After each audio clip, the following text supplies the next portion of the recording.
আলাইকুম। আপনারা হয়তো বা ভাবতে পারেন যে এটা কোনো গেম বা হরর কোনো ফিল্মের শুটিং চলতেছে, এরকম অনেকে মনে হতে পারে যে এত নিরিবিলি কেন, এত অন্ধকার কেন। আসলে এটা হচ্ছে জাহাজের ভিতরের অংশ। এত নিরিবিলি তা বলে বোঝানোর মতো না। আমরা ওয়েল্ডার যারা আছি বা ওয়েল্ডার ভাই যারা আছে, তারা এভাবেই প্রতিনিয়ত কাজ করে যায় তো গরমের মধ্যে।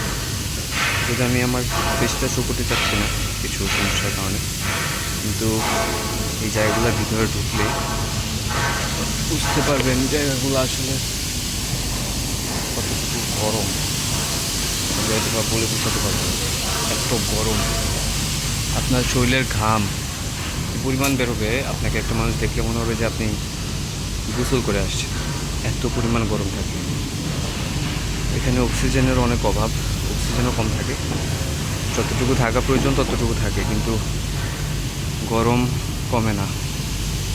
যদি এখন শীত আসতেছে সামনে, এখন গরম আগে থেকে অনেকটা কম, কিন্তু গরমের সময় একবার চিন্তা করে দেখেন ভিতরে কী পরিমাণ গরম থাকে। যদি এখন রাত, নাইট ডিউটি করতেছি, আবহাওয়া ঠান্ডা বলা যায়। আর যারা ডে শিফটে কাজ করে বা যারা ডে ডিউটি করে, তারা এই গরমের ভিতরে একটা শিপের মধ্যে বা একটা শিপের ভিতরে বা বটমে কত কষ্ট করে কাজ করে একবার চিন্তা করে দেখেন। ভিডিওটি যদি ভালো লাগে তাহলে অবশ্যই লাইক দিবেন, শেয়ার করবেন।